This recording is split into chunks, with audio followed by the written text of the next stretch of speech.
페이지 수는 3페이지 7번째 재직과 교회. 찾으셨죠? 아멘. 예, 아멘. 자, 재직과 교회.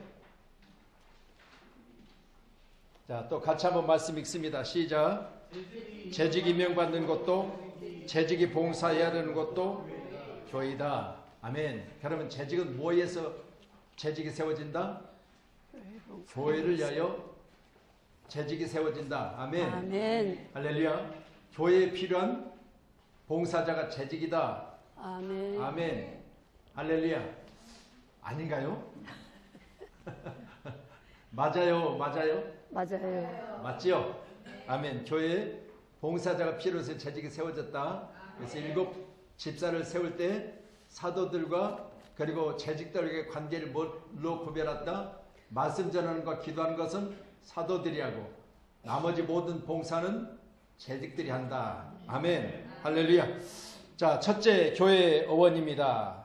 자, 같이 시작. 교회 성경의 구약 성경의 히브리어 칼과 에다이다. 자, 그러면 구약에서 교회를 뭐라고 했다? 칼과 에다. 히브리어로 칼 그리고 에다라고 기록하고 있다. 그러면 칼과 에달의 뜻이 무엇인가를 한번 같이 보죠. 시편 89편 5절입니다. 시작. 여호와여 주의 귀한 일을 하늘이 찬양할 것이요 주의 성실도 거룩한 자들의 모임 가운데서 찬양하리이다. 자, 그러면 카할이라고 하는 히브리어의 교회 구약입니다. 에다라고 하는 교회, 이 교회는 어떤 뜻을 가지고 있느냐? 거룩한 자들의 모임이 교회랍니다. 아멘. 거룩한 자들의 모임. 여러분은 누구죠? 거룩히 구별된 하나님의 사람들이에요. 아멘. 그러니까 여러분은 어디에 있다? 교회 가운데 있다. 그러면 교회는 건물이죠. 건물인데 건물 안에 여러분이 없으면 그곳은 건물이다. 그런데 여러분이 계시면 교회다. 이해되세요? 성도 없는 곳은 교회가 아니고 건물이에요.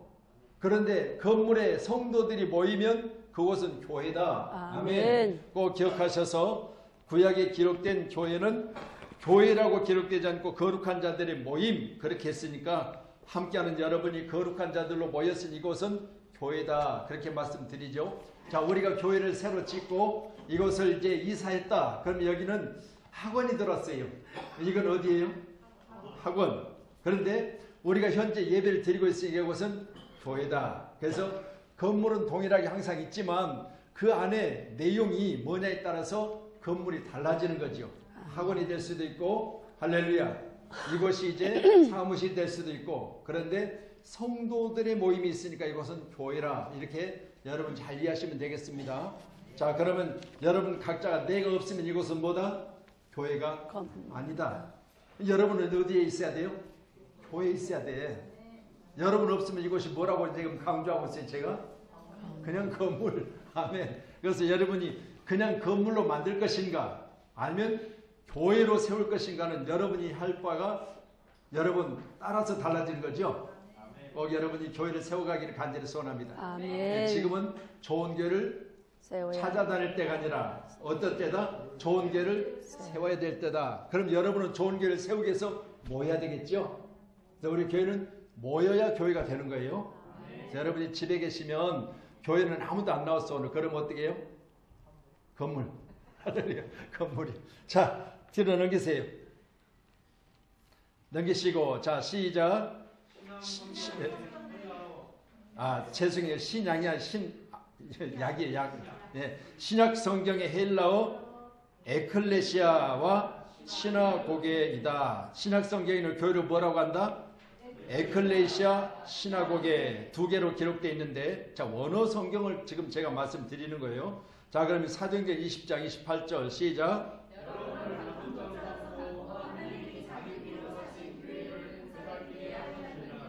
자, 그러면 신약 성경의 에클레시아와 시나고게로 헬라어로 기록된 교회는 어떤 것이다? 하나님이 자기 피로 사신 곳이 바로 교회다 그랬어요. 그러면 신약에서는 구약과 달라서 뭐가 있죠? 피 흘림이 있어야 돼요. 아멘. 예수님의 십자가의 피 흘리심으로 예수님을 내어주시고 그 피값으로 교회를 세웠다 그랬잖아요. 우리는 교회 가운데 있을 때 여러분 뭘 더? 지금은 짐승이나 아멘 구약에서처럼 이렇게 번제물을 드리는 것이 아니라 예수님이 친히 당신이 번제물이 되어 주심으로 지금은 여러분은 산제사로 예배를 드려야 돼요. 구약처럼 여러분들이 지금도 염소 끌고 오고 목사님 송아지 끌고 왔어요. 안수하고 잡읍시다. 그렇게 하지 말고 친히 누가? 여러분이 산제물로 오셔야 돼요. 여러분 없는 교회는 교회가 아니다고 내가 눈을 지금 강조하고 있는 거죠. 그래서 여러분은 아이고 목사님 죄송해요. 오늘 내가 집에서 예배 드릴게요. 그러면 교회는 여러분 없으면 뭐요? 그럼 내가 여러분이 저한테 그런 전화 왔어요. 목사님 제가요 오늘 교회 못 나가요. 집에 있을게요. 그러면 그래요. 그러면 우리는 건물로 그냥 남아있어야겠네요. 그럼 뭐라고요? 아이고 죄송해요. 지금이라도 갈게요. 그래야지. 건물 돼서는 안 되잖아요. 교회가. 여러분 꼭 여러분이 참석하셔야 됩니다. 아멘. 그래서 교회는 여러분이 계셔야 된다. 그렇게 제가 강조하고 있습니다. 그런데 교회는 주님이 이 땅에 당신의 피를 흘려주심으로 하나님 편을 보실 때는 주님을 피값으로 내어주시고 세운 것이 바로 교회다. 그렇게 말씀을 드렸지요. 자, 둘째로 유기체로서의 교회와 조직체로서의 교회. 그렇습니다. 자, 첫 번째 가로 시작. 유기체로서의 교회. 자, 다음에 읽으세요. 교회는 예수님을 머리로 하여 한 몸을 이룬 하나의 영적 생명체다. 자, 보세요. 예수님을 중심으로 모인 영적 생명체다. 예수님 없으면 생명이 있어 없어요? 이 영적인 부분에서는 예수님 없으면 생명이 없어요. 예수님을 우리가 친히 뭐라고 가르쳤어요? 내가 포도나무고 너희는 가지다 그랬어요. 나무에 줄기가 붙어있지 않은 상태는 뭐요? 생명체가 없어요. 끊어져 버리면 뭐요? 죽어요. 그렇기 때문에 우리는 예수님을 중심으로 모인 것이 교회이기 때문에 예수님과 나와 하나다는 거예요. 하나. 아멘. 여러분 꼭 예수님과 우리는 뭐요? 하나요. 떨어지면 죽어요. 아멘. 자, 두 번째로 시작. 생명체가 가진 특성은 희로애락과 생로병사의 과정을 갖는다. 그런데 우리는 오늘 먹는 것도 할렐루야, 입는 것도 그리고 대화하는 것도 모두가 뭐요? 희노애락을 같이 해야 돼요. 교회 가서 예배 딱 드리고 집에 딱 와서 그냥 옷 벗고 에이 예배 잘 드렸다 그러고 가면 뭐예요? 뭐가 없어? 아니 희로애락이 없잖아요. 죽었는지 살았는지 교회를 누가 나왔는지 안 나왔는지 전혀 몰라. 그러니까 내 시간에 나만 교회 예배 딱 드리고 떠났어. 그러면 어때요? 뭐가 없다고요? 생명체가 가진 특성이 바로 같이 교제하고 희로애락을 나눠야 된다 그랬잖아요. 아멘. 그래서 교회는 어때야 돼요? 오늘 우리가 팥죽이라고 하고 두 자로 간단히 팥죽이라고 팥죽을 먹었어요. 그럼 이것도 뭐요? 나눔의 교제잖아요. 먹고 그래서 먹는 데서 뭐 난다? 민심 난다. 아멘. 자, 먹고 죽인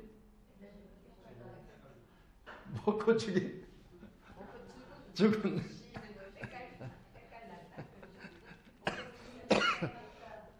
자, 금강산도 알기는 할렐루야. 여러분 교회는 뭐 있어야 돼? 희로애락이 있어야 돼요. 할렐루야. 그래서 교회는 다니는 것도 중요하지만 죄송해요. 교제하고 나눔이 참 중요해요. 그래서 우리 교회 그죠? 우리 교회는 어떤 교회? 좋은 교회. 누가 만들어야 돼요? 여러분 만드셔야 돼. 아멘. 그래서 좋은 교회를 만들어야 될 때가 되겠어요. 여러분들이 좋은 교회를 만들어야 돼. 그러려면 청지기로서 봉사가 있어야 되죠. 아멘. 그래서 청지기는 오이코노니아 오이코노니아 아니 죄송해요.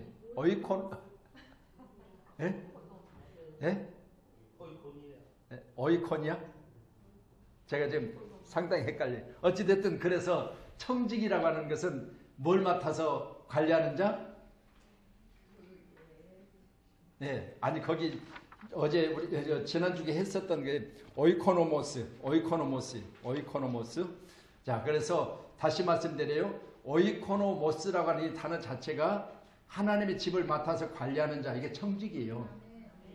자, 그래서요, 부잣집들은 뭐가 있어요? 집사가 있어요, 집사. 그러니까, 아이고야, 저 현대그룹 회장 집에는 집사가 있대. 아니, 교회 집사가 거기서 뭐 할까? 근데 그 집을 맡아서 관리하는 사람이.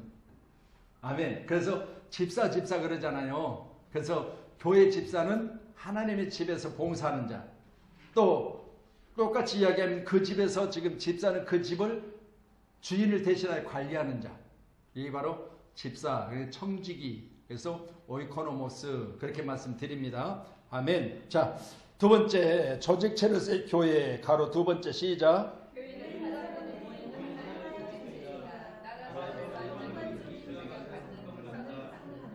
자, 그러면 교회도 오늘 조직이 있기 때문에 여성교회 오늘 뭐 했어요?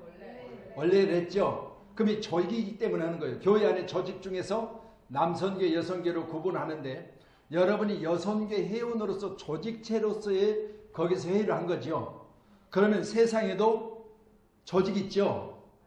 있어요, 없어요? 아, 있다고 좀 그래 주세요. 있어요. 자, 그럼 세상의 조직은 세상도 마찬가지로 뭐 하려고? 관리하려고 조직을 만드는 거예요. 믿어지시죠? 회사에도 부서가 있고 뭐 등등 이렇게 거기 부서에 책임자가 있고 있는 것은 다 관리하려고. 그러면 교회도 마찬가지입니다. 교회는 사람들의 모임인 가운데 조직체이지만 따라서 일반적인 조직체도 있는데 특성이 바로 관리하기 위해서입니다. 자, 두 번째로 시작. 조직체로서 교회는 오순절 성령 강림으로 시작되었다. 그러니까 세상 조직과 교회 조직은 다른데 교회의 조직은 성령 강림으로 시작됐습니다. 오순절 마가다락방에 하나님 성령 임하심으로 120문도가 그들에게 말하게 하시는데 거기 모인 모든 자들이 하나님의 말하심을 그들이 통역 없이 알아듣게 되었다. 그렇게 말하잖아요. 하나님처럼요 모든 자들에게 친히 말씀하시는 거죠.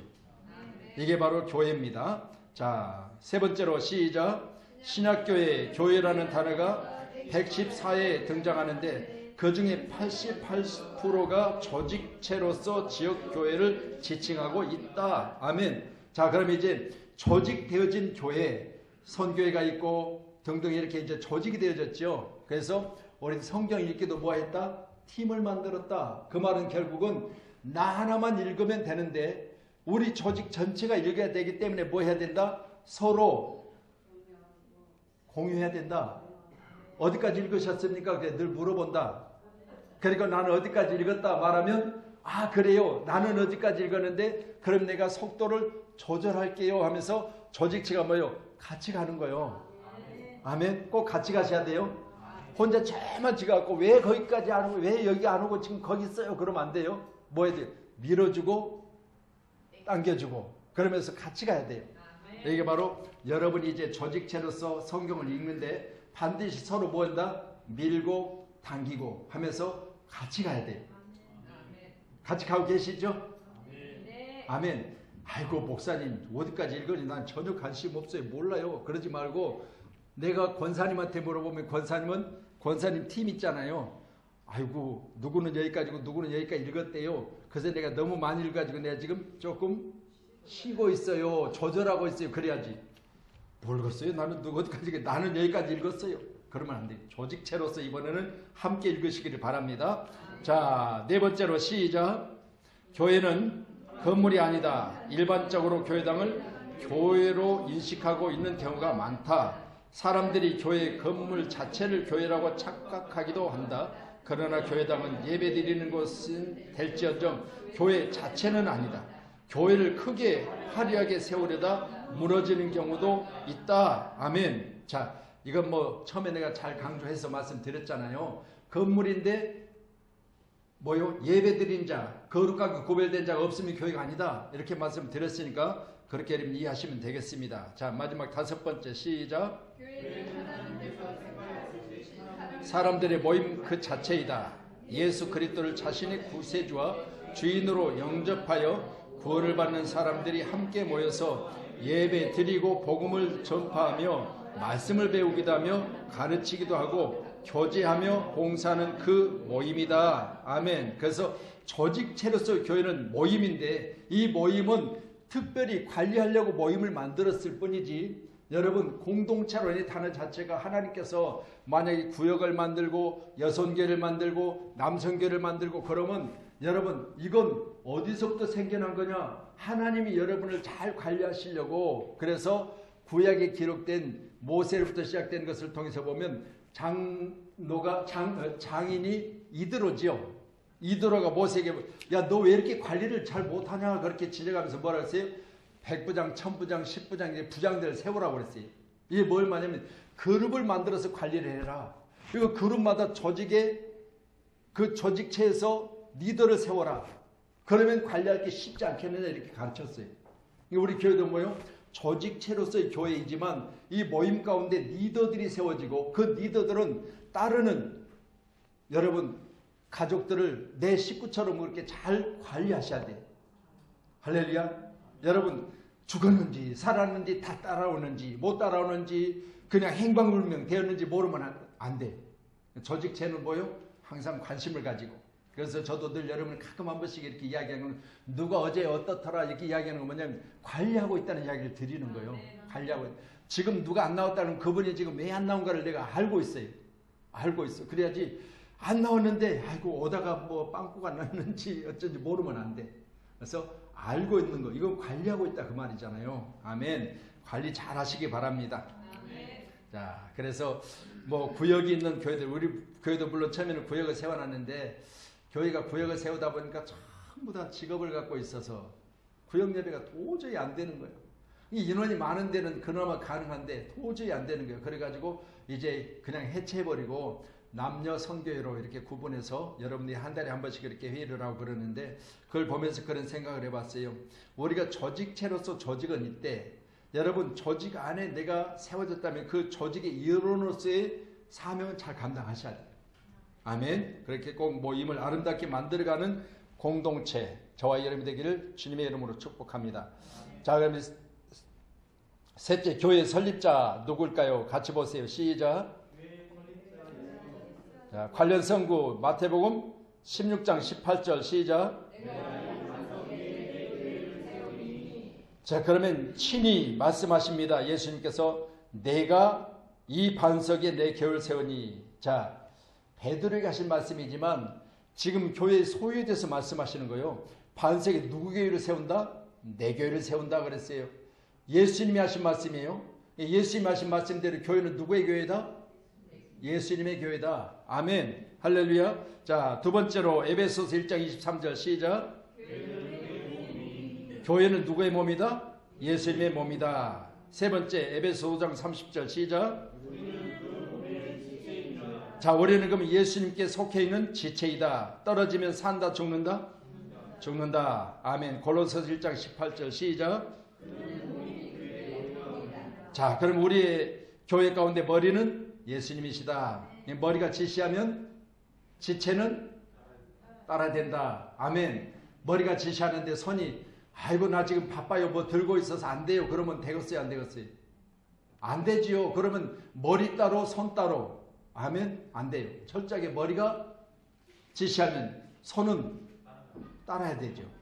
머리가 동쪽으로 가 그러면 동쪽으로 가야 되겠죠. 발은 아니요 나는 그냥 그쪽은 눈 쌓였어요 좌측으로 갈 거예요 그러면 안 돼요. 머리가 지시하는 대로 지체는 따라야 된다. 이게 하나가 되어야 되겠죠. 자, 거기 녹색으로 점 찍어진 부분 시작. 교회는 예수 그리스도의 남기신 유산이다. 자, 칼빈은 시작. 칼빈은 기독교 강요에서 교회를 신자의 어머니라고 불렀다. 생명체가 어머니의 품에서 양육을 받고 자라듯이 성도는 교회에서 새 사람으로 태어나며 교회 안에서 날마다 신앙이 자라나고 거룩하여진다. 자, 두 번째로 시작. 그리스도는 교회의 머리요 모든 권세 원천이다. 성도 개인은 그의 몸을 이루는 지체들이다. 자, 고린도전서 12장 12절 시작.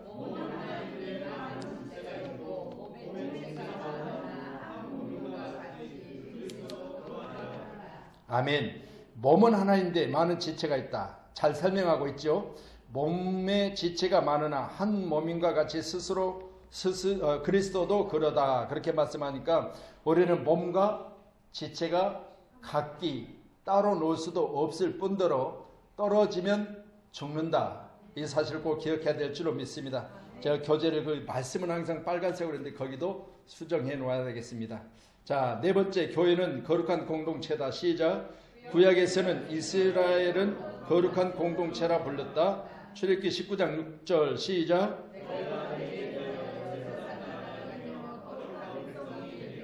자, 거룩한 공동체, 내 백성, 이거는 하나님 편에서 볼 때는 백성이 많다 적다?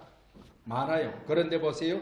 많은 백성들을 가르쳐 말하기를 내게 대하여, 우리에 대하여 말씀하시기를 제사장의 나라, 백성 그렇게 말합니다. 이거 바로 단체를 가리키고 있거든요. 신약에서 교회는 거룩한 공동체란다. 넘기신 뒤에 시작.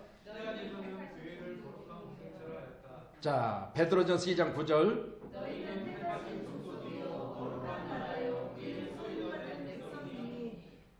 자, 우리는 거룩한 공동체라고 말씀드리는데 너희는 택하신 족속. 그러면 누가 택하였어요?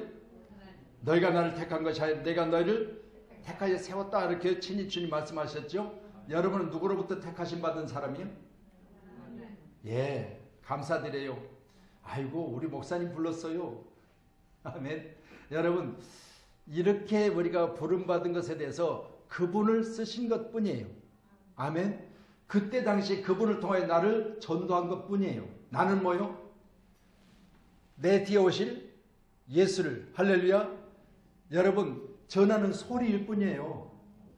그러니까 여러분, 세례 요한이 6개월 먼저 났는데 뒤에 오실 예수님, 6개월 뒤에 오실 예수님을 가르쳐 말하기를 나는 그분에 대하여 전하는 소리일 뿐이에요. 소리가 보여 안 보여요?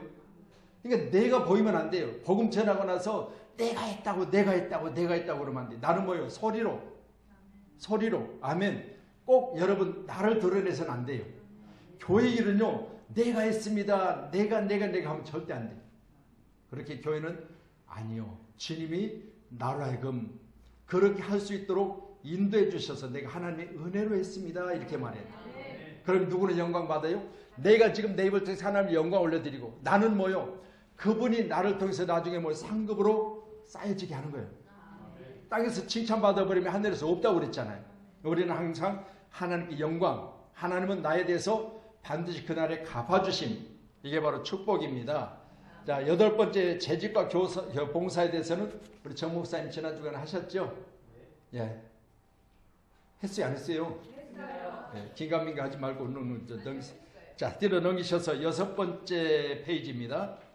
자, 재직과 헌금까지 제가 오늘 해야 될 것 같아서 지금 부지런히 하는 거예요.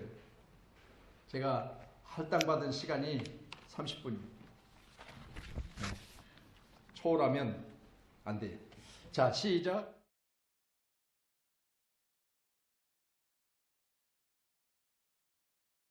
예배는 인간을 향한 하나님의 자비와 긍휼을 선포하고 크신 은혜에 대해 예배자의 감사의 표현으로 마음을 담아 드리는, 여러분이 드리는 헌금은 뭐요? 마음으로 담아 드리는 예물. 자, 우리 부모님 생일이 언제예요? 있잖아요. 태어난 날. 그렇죠? 각각 다 달라요. 우리 부모님 생일이 다 있죠. 부모님한테 갈 때 뭐 해요? 엄마 나 왔어. 그런데 나 왔어 함과 동시에 여러분, 엄마 나 이거 필요한 것 같아서 이거 사왔는데 선물 가져왔어. 그럼 뭐요? 얼굴이 달라져. 근데 와가지고 엄마 오늘 뭐 해놨어? 나 배고파 죽겠어. 그리고 기다려도 열리지를 않아. 그러면 어때요? 너 그냥 왔냐? 여러분, 예물이요. 아멘. 할렐루야. 자, 헌신이란, 자, 시작. 몸을 바친다는 뜻입니다. 그럼 여러분은 헌신한다고 그랬죠. 우리가 아이고 교회 가운데 헌신합니다. 뭘 드려야 돼? 몸밖에 드릴 것 없어. 이 몸 바칩니다. 찬양 늘 하잖아요. 몸밖에 드릴 것 없어. 이 몸 바칩니다. 그렇게 늘 찬양한 대로 몸 드리시길 바랍니다. 그래서 신약의 교회는 어떻게 한다? 산제물로 예배 드린다. 구약에는 번제물을 가지고 왔다. 달라지지요? 자, 헌신은 시작. 헌신은 기분상으로 되는 것이 아니라 생활로 실천되어야 하는 것입니다. 마가복음 12장 41절 시작. 우리가 어떻게 헌금하며 돈을 넣는가를 보실세. 여러 부자는 많이 넣는데. 이어서 42절 시작. 한 고두란트를 넣는지라. 예수님이 보시고 왜 그렇게 적게 넣냐 그러셨어요? 아니요. 저 과부는 생활에 전부를 드렸느니라 칭찬하셨어요.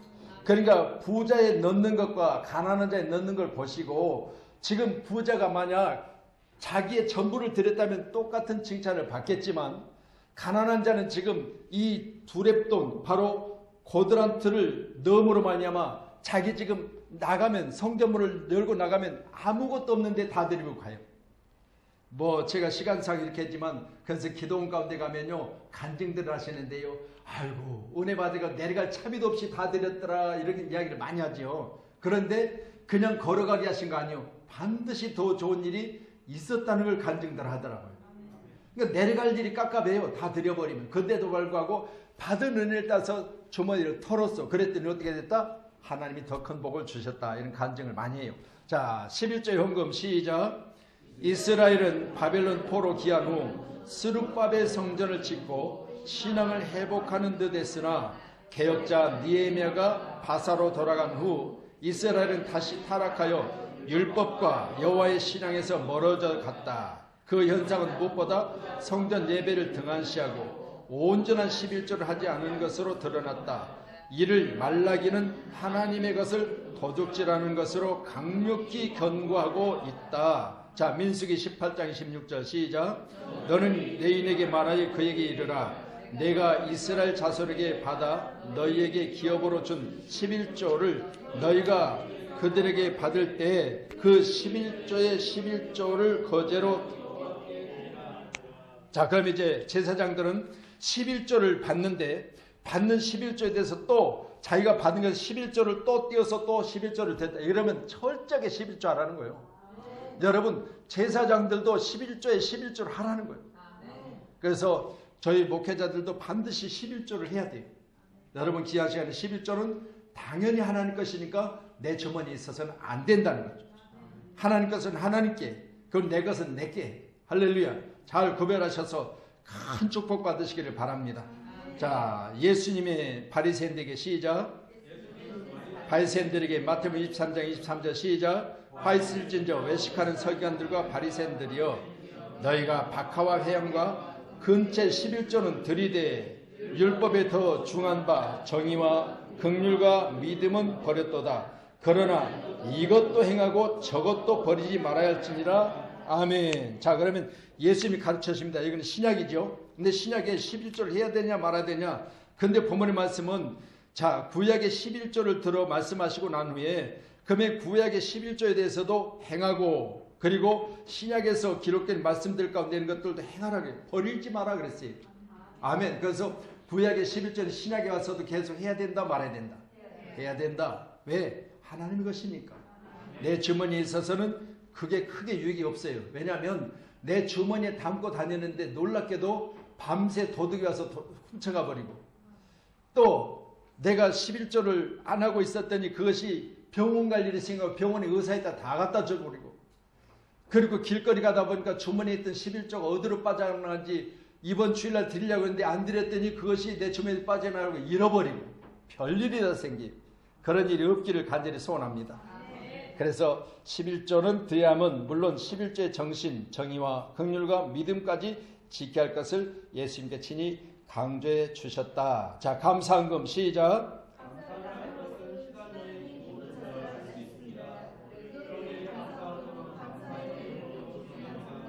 공동체가 그 내용을 함께 나눔으로 더 풍성하기 때문입니다. 자, 주일헌금 시작.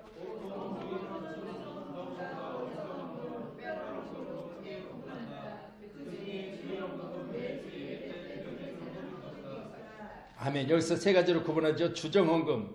자, 그러면 월정헌금, 그리고 특별헌금. 그는 주정헌금은 매일 우리가 예배 드릴 때마다, 그리고 월정헌금 매월, 그죠? 여러분 매월 두드림이 성교라든가 등등 이렇게 구별해 드리잖아요. 그래서 매월 드리는 것과 매주 드리는 것이 여러분 잘 구별하셔서 주일 예배 드릴 때마다 주일 헌금은 드린다. 아멘. 자, 뒤에 넘기시고 시작. 존 칼빈은 그 당시의 교회를 향해 이런 말을 합니다. 오늘의 교회의 문제는 돈에 대해 너무 많이 이야기를 하는 것이 문제가 아니라 돈에 대해 바른 이야기를 안 하는 것이 문제다. 그러니까 교회 가운데 제가 알기로는 우리 교회는 헌금의 이야기를 많이 해요, 안 해요? 오늘도 제가 설교할 때 헌금 이야기 했어요, 안 했어요? 헌금 이야기를 많이 안 하는 교회 중에 하나예요. 근데 오늘 말씀 보니까 오늘 교회 문제는 돈에 대해서 많이 이야기하는 것이 문제가 아니라 돈에 대해서 바르게 이야기 안 하는 것이 문제다. 교회를 바르게 세우려면 헌금도 바르게 드려야 돼요. 헌금이 없으면 교회가 세워질 수가 없어요. 그러니까 교회는 헌금이 필요한데 바른 헌금이잖아요. 그걸 어떻게 쓰느냐, 뭐한데 드려지느냐, 다 이걸 정확하게 아시고 여러분이 바른 헌금에 대해서 이야기할 때는 아멘 하셔야 돼요. 아멘. 자, 절기헌금 시작. 부활절, 추수감사절, 성탄절 세 절기를 지키고 있습니다. 신명기 16장 16절 시작.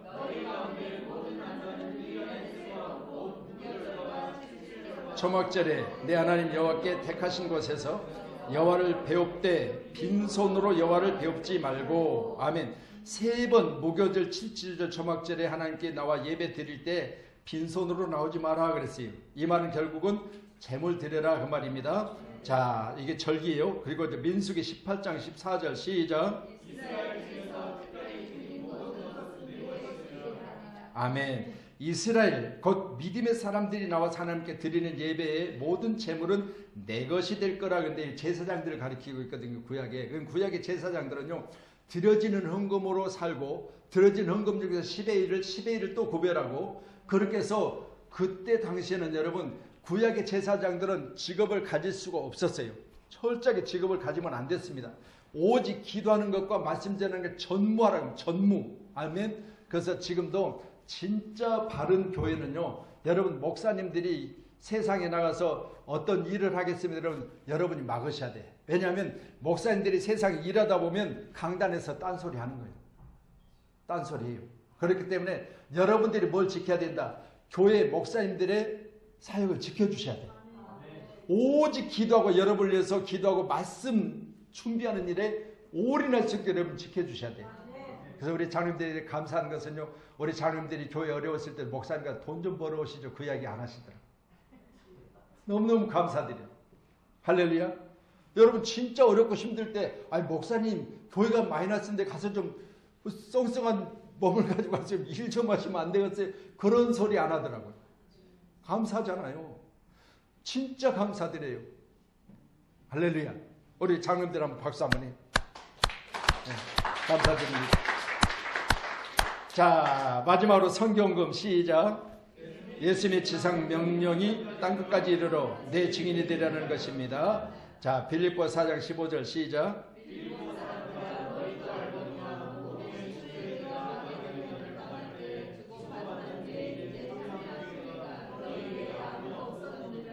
바울 사도의 머릿속에는요, 오늘 데살로니가 교회가, 빌립보 교회가, 이런 교회들이 정말 너무너무 감사한 것은요, 빌립보 사람들이 선교를 떠난다고 하니까 정말 어려운 중에도 불구하고 그들이 선교의 물을 보내줬는데, 16절 보세요. 4장 시작.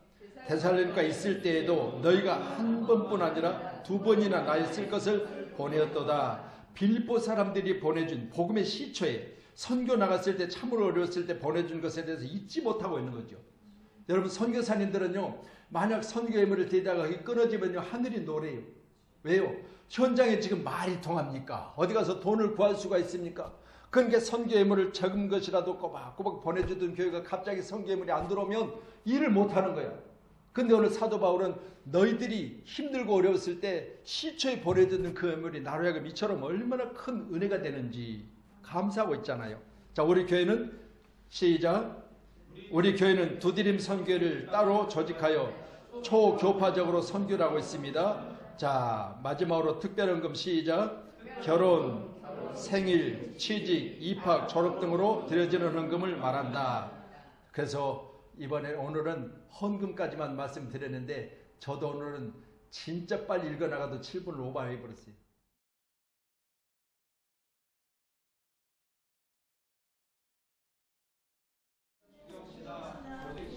역사신학, 실천신학으로 구분한다. 예, 여기에서는 잠깐만요. 신학에서는 주경신학, 우리 믿음의 또 우리 재직들 특별히 좀 알고 계셔야 돼요. 주경신학, 조직신학, 역사신학, 실천신학으로 구분되는데 주경신학은 성경 해석을 주해로서 이렇게 풀어놓은 것이고요. 조직신학은 우리가 기독교 신앙의 내용을 역사적으로, 합리적으로, 체계적으로 또 이렇게 이론적으로, 종합적으로 이렇게 해석하고 해놓은 것을 풀어놓는 것을 말합니다. 분석해 놓는 것을 말합니다. 역사신학은 말 그대로 히스토리, 우리 구약에 되어진 이야기, 신약에 되어진 이야기를 나열해 놓는 게 역사신학이에요. 그런데 여기서 실천신학이 또 나옵니다. 이 실천신학은 여기서 그 다음 밑에 한번 읽어볼까요? 시작.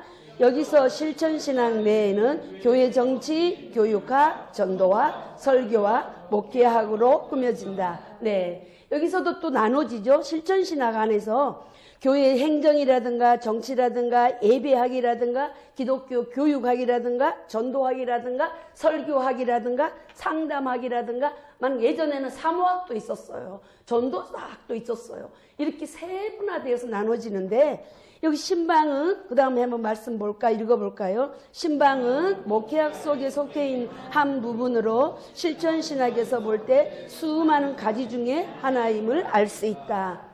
이 목회학 내에서 거기 그 실천신학 내에 속해 있다고 말씀하잖아요. 그러는데 우리가 조직신학 안에서도 많은 여러 갈래가 있어요. 우리가 신론, 하나님에 대해서 인간론, 죄론, 그 다음에 내세론, 말세론 막 이렇게 나눠지거든요. 근데 여기 실천신학에서도 지금 나눠지잖아요. 교회 정치라든가 예배학이라든가 전도학이라든가 설교학이라든가 기독교 교육학이라든가 목회학이라든가 상담학이라든가 다 이게 나눠지는데 그러니까 우리가 이게 한 나무로 생각하시면 되는 거야. 성경이라는 한 나무에서 뭐가 있어요? 많은 가지가 있어요.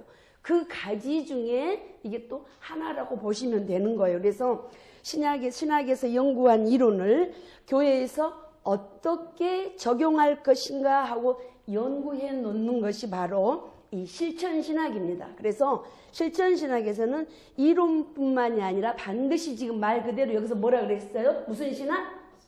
실천신학. 바로 실천이 동반돼야 돼. 행동이 동반돼야 되는 거예요. 그래서 이론으로만 알고 끝내면 안 된다는 것입니다. 그래서 신방은 사람이 하나님을 찾아가는 것이 아니라 하나님께서 우리 사람을 찾아오셔서 우리 죄인들을 구원해 주시는 구약의 역사의 근거에서 이게 나온 거예요. 그래서 신방은 성도들의 사정과 형편을 파악해서 주님이 맡겨주신 양무리들을 잘 먹일 수 있도록 돌아보는 데에 그 목적이 있는 것이고 성도들의 영적 생활을 도와주도록 하는 데에 목적이 있는 것입니다. 그리고 여러분들이 신앙생활 잘하도록 격려하는 것입니다. 그래서 신방은 그러면 목회자와 신방은 어떤 관계인지 한번 그 다음 읽어볼까요? 시작. 목사가 교회 치리를 잘하면 평안한 교회가 되고 설교를 잘하면 은혜로운 교회가 되고 신방을 잘하면 사랑의 교회가 된다. 정치, 설교, 신방은 목사의 3대 책임 중에 하나다. 또한 목사는 3방을 잘해야 된다는 말이 있다. 무슨 방? 무슨 방? 3방이네요. 3방이 있어요. 골방은 왜 필요할까요? 골방에서 기도합니다. 그리고 또 어디가 있죠? 책방. 책방에서는 뭐 할까요? 목사님들이 많은 서적을 보십니다. 그래서 좀 아쉬운 거, 내가 이거 교회 와서 좀 아쉬운 거는 우리 교회 성도들은 어떻게 목사님 책 좀 사서 보세요 하면서 목사님들이 부족해 보이지 않나 봐. 여러분들 마음속에 흡족하고 만족하나 봐요. 목사님 요즘에 좋은 책에는 뭔 책이 나오냐 책 좀 사보십시오 하고 도서비도 좀 드리시고 그러세요. 나 여기 와서 도서비를 명칭을 받아본 적도 저도 없어요. 아마 우리 목사님도 그러실 것 같아요.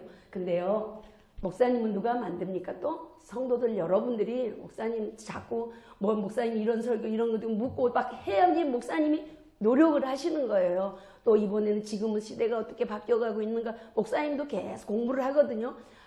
세상에는 병을 낫게 하는 거 누가 있어요? 의사가 있어요. 근데 영적으로 병들면 누가 치료해요? 목사님이세요. 아까 제가 말했잖아요. 신학도 이런 여러 가지 갈래가 있는데 세상의 의사들도 보면은 막 전부 다 뇌를 전공하는 사람, 뼈를 전공하는 사람, 뭐 수술을 전공하는 사람, 소아과, 뭐 안과, 피부과 다 하듯이 그 나눠지잖아요. 근데 목사님은 어떻게 해요? 이 안에서 전부 다 아까 조직신학 안에 있는 거 다 하죠. 신방 들어있는 거, 실천신학 안에 있는 거 다 하죠. 그래서 목사님들이 교회 다니는 사람들은 말도 잘했는데 목사님들이 말씀을 잘하실 수밖에 없어요. 세상의 병원은 다 학과로 나눠졌는데 목사님을 이걸 통틀어서 다 이 머릿속에 가슴속에 다 끌어안고 계시는 거예요. 그러니 누가 말하면 이게 툭툭 튀어나올 수밖에 없어요. 그래서 말 잘한다는 소리를 듣는데 더 잘하게 하기 위해서는 여러분들이 목사님 책 좀 사보십시오 하고 여러분들이 요구하시는 목사님이 더 좋은 설교, 더 유능한 목사님으로 여러분들이 세우시는 겁니다. 그 다음에 신방, 오늘 지금 말씀드린 신방. 자, 잠언 27장 한번 23절 보겠습니다. 내 양떼의 형편을 부지런히 살피며 내 속대에 마음을 두라. 아멘. 그래서 여러분들은 양이라 했잖아요. 목사님에게 맡겨진 일은 양떼를 부지런히 신방하라는 겁니다. 그다음에 신방자와 교육자 보겠습니다. 목사가 목자의 심정으로 양들을 돌아보는 일을 목회 신방이라고 한다. 여기서 교육자들이 함께하며 주로 권사들이 동행함이 좋다. 신방대우는 이 이상이라야 한다. 그래서 제가 신방을 봤더니 찾을 심, 찾을 방이에요. 찾고 찾는 거예요. 목회자의 예수 그리스도의 심정으로, 예수 그리스도의 눈으로 누구를 찾아요? 목회자가 신방할 가정들이 찾고 찾는 거예요. 영적으로 주저앉아 있는가, 영적으로 병들어 있는가, 어디가 누가 아프지 않는가, 가정에 문제가 있지 않는가, 자녀가 문제가 있지 않는가, 개개인의 생활이 문제가 있지 않는가, 내 마음에 문제가 있지 않는가. 목사님들이 그냥 보는 것 같아도 눈동자 보고 행동 보고요. 다 보고 계시는 거예요. 찾고 찾는 거예요. 도움을 줘야 될 곳을. 목자가 필요로 한 곳을 양들이 살피는 게 목자의 모습입니다. 그래서 예수 그리스도의 심정을 가지고 한다 그랬어요. 그래서 신방은 방문하다, 돌아보다, 권고하다 이러한 뜻이 있습니다. 그래서 여러분들이 찾고 찾는 게 목자의 심정이라는 것을 꼭 아시기 바랍니다. 네 번째 볼까요? 신방의 종류. 대신방, 교회 형편에 따라 1년에 한두 차례씩 봄, 가을에 교육자와 신방대원들이 성도의 가정을 방문한다. 대신방도 있거니와 대신방도 있지만은 올 신방이 있을 수 있고요. 주 신방이, 주간 신방도 있을 수 있고요. 특별 신방이 있을 수도 있고요. 전도 신방이 있을 수도 있고요.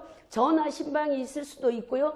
신방이 많이 필요해요. 우리가 올 단위로 하시는 우리 지금 목사님, 그 장로님 같은 경우에도 사업장 신방을 받잖아요. 왜? 내 사업장 첫날을 올해 그 달에 첫날을 목사님 모셔서 예배드리면서 시작하겠다는 그런 좋은 취지의 마음인 거예요.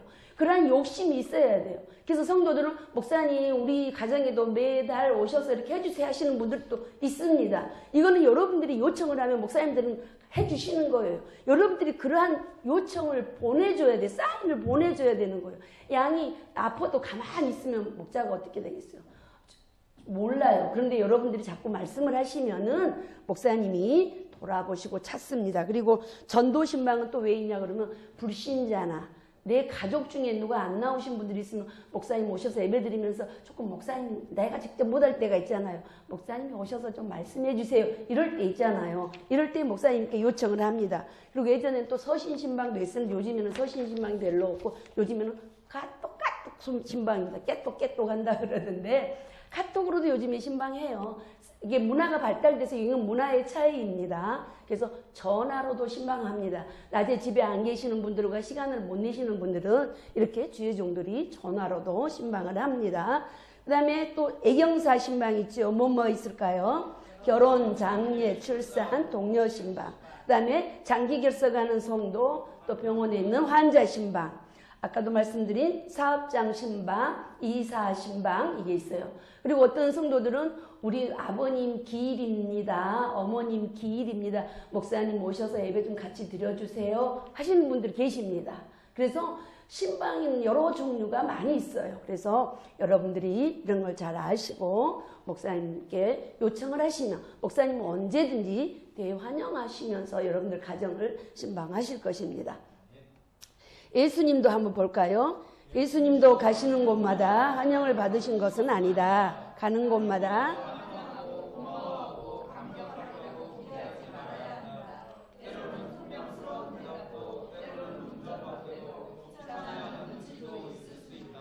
그럼에도 불구하고 신방은 따뜻한 관심과 사랑을 가지고 찾아가는 신방은 그 심령을 뜨겁게 하고 관계를 통해 많은 것을 변화를 시켜줄 것이다. 아멘. 찾아가는 친교, 찾아가는 관계 형성을 통해서 더 많은 변화를 가질 수 있고 유익을 가질 수 있다는 거예요. 그래서 그 다음에 교회의 덕을 세우기에 신방대원의 유의사항이 있는데 이걸 안 보고 제가 몇 말씀을 덧붙여서 먼저 설명을 하겠습니다. 그래서 교회의 덕을 세우기 위해서 신방들이 신방을 하는데 준비해야 될 것이 있습니다. 신방대원들이 신방할 가정이나 성도를 위해서 미리 기도로 준비하고 또 언제 신방을 가겠습니다 하고 사전 연락을 하고 가는 거예요. 요즘에는 시간 약속을 하고 갑니다. 집에 안 계실 때도 있고 그렇지만 또 연락을 안 받을 때는 목사님이 불쑥 가실 수도 있어요. 이렇게 해서 사전에 연락을 하고 그 다음에 우리가 항상 이거를 성경 찬송을 영적인 무기라고 표현하잖아요. 성경 찬송 반드시 지참을 하시고 그 다음에 용모는 깨끗하고 의복은 단정하게 이러한 단정한 옷차림은 제가 새 옷이나 정장 때 입으라고는 안 합니다. 용모를 깨끗하게 헤어스타일 좀 단정하게 하고 옷차림 같은 것도 단정하게 이렇게 해서 목사님이 신방을 가시면은 그 가정 목사님이 중앙에 그리고 그 가정을 목사님과 되도록이면 마주 앉아서 그 신방 받은 가정을 중심으로 해서 자리를 정하고 그리고 목사님도 그때 신방 가서는 예배를 간단하게 하시고 주로 무슨 사정인가를 많이 들으시잖아요. 그럴 때 또 신방 받는 분들은 우리 여기 앞에 컵이 있는 것처럼 조그만 이런 컵 있잖아요. 조그만 데다가 물 한 컵 떠놓고 여러분들이 헌금 드리고 싶다 그러면은 거기 같이 헌금 봉투 하나 하고 올려서 목사님 신방 받은 신방상 이렇게 딱 피워놓고 그 위에다 딱 올려놓고 신방 받으시면 아주 최고의 여러분들의 좋은 자세가 될 것입니다. 그 다음에 우리 또 신방하는 신방대원들이 만약에 가신다 그러면 첫째 시간 관리 잘해야 됩니다. 시간 철저하게 시간 약속 지키시고 그리고 여러분들이 개인적으로 나누고 신방 가는 곳에선 오래 머물지 말아야 하고요. 그 다음에 예의 바르고 행동은 친절하게 하고 그 가정에 대해서 관심을 쏟고 그 가정의 사정을 이야기를 듣고 또 그리고 신앙적으로 지도할 때 그 가정에 만약에 어떤 이야기를 들으면 약점은 덮어주고 그 가정의 이야기 내용을 절대 밖으로 내면 된다 안 된다? 안 됩니다. 신방대원들은. 그건 철칙이에요. 그 가정에. 그리고 또 언어를 조심해야 되는 거예요. 다른 사람의 험담을 그곳에 가서 하지 않아야 되는 거예요. 신방대원들이 신방 가서 험담하지 말아야 되고 그 다음에 호구조사 하듯이 아저씨는 뭐예요? 바깥 양반 뭐예요? 애들은 몇 명이에요? 학교는 어디 나왔어요? 애들은 잘 살아요? 뭐 신랑은 뭐 하는데요? 이런 거 호구조사 하는 거 아니에요. 신방 가셔서 여러분들 요즘에 그런 거 물어보면 실례예요. 그래서 이런 거 안 합니다. 그거는 목사님이 나중에 자동적으로 알고 성도들이 목사님한테 그거는 말씀해 주셔야 그 가정을 위해서 기도하기 때문에 해주시는데 신방대원들이 가갖고 막 목사님 말씀 앞질러서 턱턱 물어보고 이런 거 안 됩니다. 그 다음에 언어 조심하고 그 다음에 자신의 신방 가가지고 신방대원을 이루한답시고 자신의 신세 한탄을 하는 사람도 있을 수 있어요. 막 내 사정이 어렵다고 가서 막 내 사정을 먼저 얘기하는 사람들. 그러면 된다 안 된다? 신방대원은 그러면 안 됩니다. 그리고 또 한 가지 내가 어떤 일을 한다고 신방 가가지고 내 개인 사업하고 있는 거 얘기하면 된다 안 된다? 신방의 목적과 내 개인이 약속에서 만나는 것은 철저히 구분이 돼야 됩니다. 눈 뜨세요. 눈 뜨시고 졸려도 참으시고 그래서 개인 사업을 신방 자리에서 선전하면 된다 안 된다? 안 됩니다. 그 다음에 또 신방을 통해서 우리 한번 읽어보겠습니다. 자, 그 밑에 자 시작. 신방을 통해 알게 된 성도들끼리 아니 그 위에부터 시작. 물질적인 가해자가 되지 않도록 주의한다. 목사님이 이거 중요하다고 지금 해놓으신 거예요. 신방을 통해 알게 된 성도들끼리 금전거래를 하지 않아야 된다. 여기 하나 빠졌어요. 글씨가. 금전거래를 절대가 빠졌어. 절대 하지 않아야 된다예요.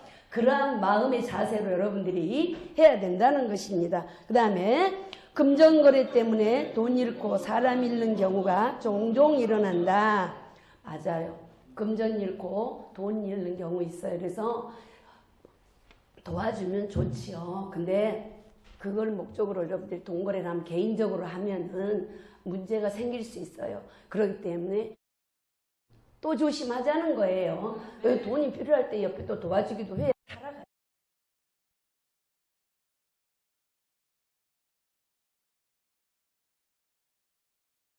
제일로 그 부분이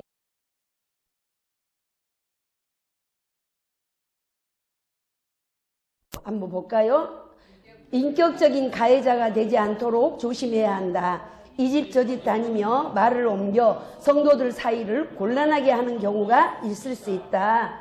조심해야 돼요. 신방 가서 정말 조심해야 돼요. 그 집 안에 말 물어내면 된다 안 된다? 절대 안 됩니다. 그리고 그 다음 또 읽어보겠습니다. 신앙적인 가해자가 되지 않도록 조심해야 된다. 아멘. 신앙적인 가해자가 뭔지 아세요?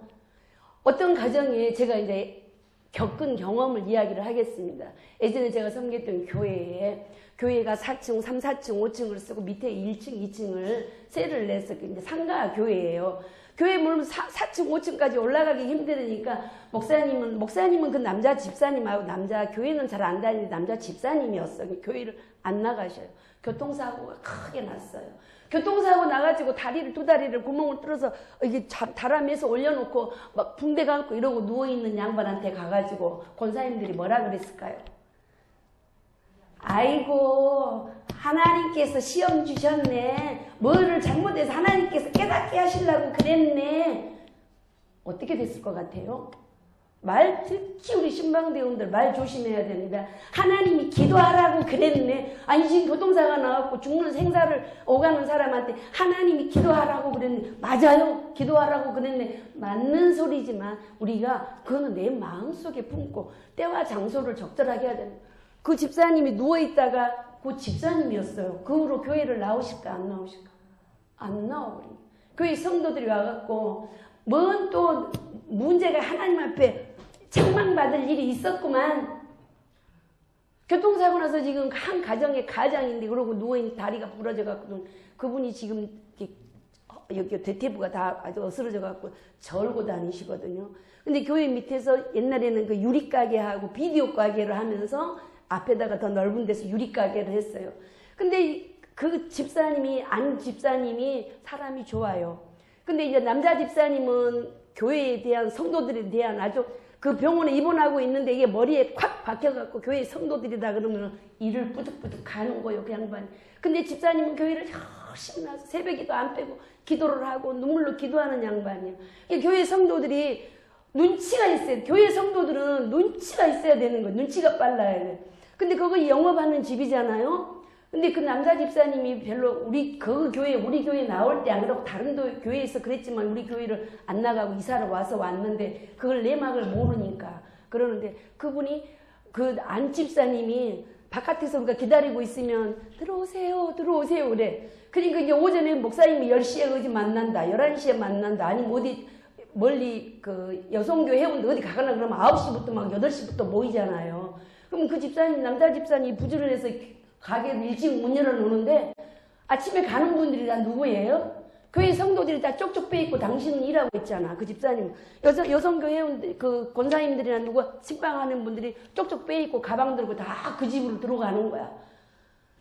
아침부터 그 집으로 들어가는 거예요. 그래갖고 북적북적 그 가게에다 둘레둘레 서 있어. 근데요, 제가 그 아파트 안에 이제 아파트 옆에 상가 있는 데인데 우리 친구가 나한테 그러는 거야. 야, 너네 교회 식구들 그 집사님네 가게에 안 들어가면 안 되냐. 그래서 왜? 그랬더니 그 집사님 남편이 그 집사님을 때리면서 싸우는데 네 나가는 교회 식구들은 그렇게 눈치대가리가 없냐. 아침부터 여자들이 가방 들고 가게 장사하는 집에 아침부터 와갖고 죽치고 그러고 있다가 만나고 간다고 하면서 안 돼. 집사님이 아무 소리도 미안해요 그러고 막고 있더라는 거예요.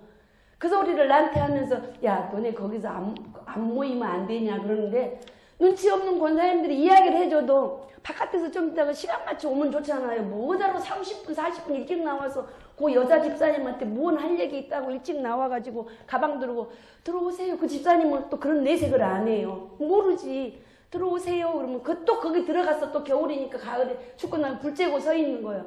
그 집 아저씨는 밖에서 인상을 벅벅 쓰고 있는데 자기는 유리 그런 거 끼워 몸도 불편한 데다가 무거운 유리 들고 끼워 맞추고 다니는데 집 이제 가게에 들어와서 좀 불 좀 쬐려고 하면 거기다 누가 서 있어요? 난로 앞에? 교회 식구들이 다 거기서 신방갈 사람들이 거기 불 쬐고 서 있으니까 집사님이 그렇게 싫어했는데 그거를 모르는 거야.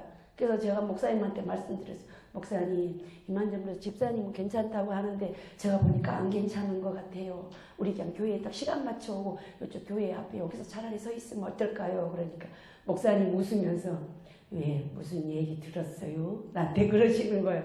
그래서 아니요, 듣지도 않았는데 좀 아침부터 좀 그렇잖아요. 남의 가게인데. 그래서 그 지켰는데 그 안 지키는 권사님들이 꼭 계셔요. 그래서 신방 가서는 특히나 병원 신방 가서는 언어 조심해야 됩니다. 그래서 신앙적인 이것도 신앙 안에서 좋은 이야기지만 가해자가 될 수 있다는 생각하고 내가 어떤 말로 해서 위로가 될까 생각하면서 입으로 내뱉어야 될 줄로 압니다. 그 다음에 또 자신의 한번 보겠습니다. 자신의 경험이나 이론이 맞다고 주장하거나 신비적 체험이나 잘못된 신앙 사상을 퍼뜨려서 혼란을 일으켜서는 안 된다. 아멘. 우리 특별히 권사님들 조심하셔야 돼. 신방 가갖고. 여기는 지금 누가 신방의 그 가정이 그 주인이잖아요. 그러면 신방을 목적은 또 누가 있어요? 목사님이 말씀을 다 주실 거예요. 권사인 우리나 따라가는 신방대원들은 목사님의 보조로 가서 앉아있는 것 뿐이에요. 목사님 말을 뚝뚝 잘라가지고, 에? 보세요. 목사님 말을 뚝뚝 말씀을 잘라가지고 자기가 이야기를 푹 치고도 오거나 그러면 된다, 안 된다? 안 됩니다. 우리 옛날에는 우리 신앙생활 할 때 우리 이랬어요, 저랬어요. 우리 교회 옛날에 우리 목사님은 이랬어요. 지금 여기는 우리 교회 그 교회가 아니에요. 여기는 지금 무슨 교회예요? 평촌 양문교회예요. 그래서 지금 현실에 맞는 이야기 말씀을 하셔야 되고 목사님이 다 말씀을 하시면 내가 정말 이런 중요한 경험이들을 할 때는 보조로 조금 이야기하시는 거는 괜찮아요. 근데 목사님 말씀하시는데 말씀 뚝 잘라가지고 자기 이야기 한다거나 내가 예전에 이런 일 있을 때 이랬어 저랬어 하면서 이야기를 막 장황하게 들어놓으면 된다 안 된다? 이거는 신방대원으로서의 자세가 아닙니다. 그래서 대화는 언제든지 건설적이고 그리고 덕이 되도록 하는 말씀을 해야 합니다. 아셨죠? 하나님의 말씀에 비추어서 이 가정에 덕이 되는 말씀. 그리고 호구조사하듯 하지 말고 집 좀 구경해도 될까요? 하고 여쭤보고 구경하세요. 일어나가지고 아이고 여기는 안방이 여기야 쑥 열고 그건 누가 숨어 있을 수도 있잖아요. 안방을 쑥 열고 어머 여기 안방 어머 누가 계셨네 또 그러는 경우 있어요. 그 다음에 뒷베란다가도 우리가 있냐 그러면 손님 온다 그러면 다 미처 못 치우다가 막 걷어가지고 장롱이나 안방 저쪽에 애들 방에다가 던져놓고 문 닫아놓을 수 있잖아요. 근데 뭐 말도 안 하고 가고 쓱쓱 문 열어보면서 어머 여기는 애들 방인가? 아 뭐 베란다도 저도 그런 적은 있어요. 다 사람이니까 궁금해요. 이 집이 어떤가 생활이 어떤가. 그리고 집 구경하는 재미라는 게 있잖아요. 근데 우리가 이렇게 하는데 그것도 구경 좀 해도 될까요? 하고 조심해서 하시라는 거예요. 그리고 신방 갈 때 들어갈 때 누가 그 집에서 가장 좋아하실 분은 누구예요? 오늘 말씀 전해주실 목사님이에요. 그러니까 가서 일찍 올라갔더라도 문 앞에서 기다렸다가 문 열어드리고 목사님 들어가십시오 하고 목사님 들어가시고 자리에 앉으신 다음에 우리 신방대원들을 앉고 그 다음에 목사님 옆에서 5곳 있다가 목사님 하는 거 그래요 그러면 좋겠어요 하고 권면해주고 이런 이야기하지. 옛날에 나는 신앙생활 어쨌어 이렇게 하고 막 복 받았어 막 그래봐 저래봐 하고 자기가 이야기 많이 하면 된다 안 된다? 안 돼. 그래서 우리 신방대원들은 갈 때 기도로 준비하고 항상 그 가정의 중심에서 목사님이 말씀 전하고 목사님 말씀에 우리 같이 협조하고 목사님 혼자 가시기 그러니까 우리가 옆에서 보조로 따라간다 생각하시고 가시기를 바랍니다. 궁금한 거 있으세요? 궁금한 거 있으세요?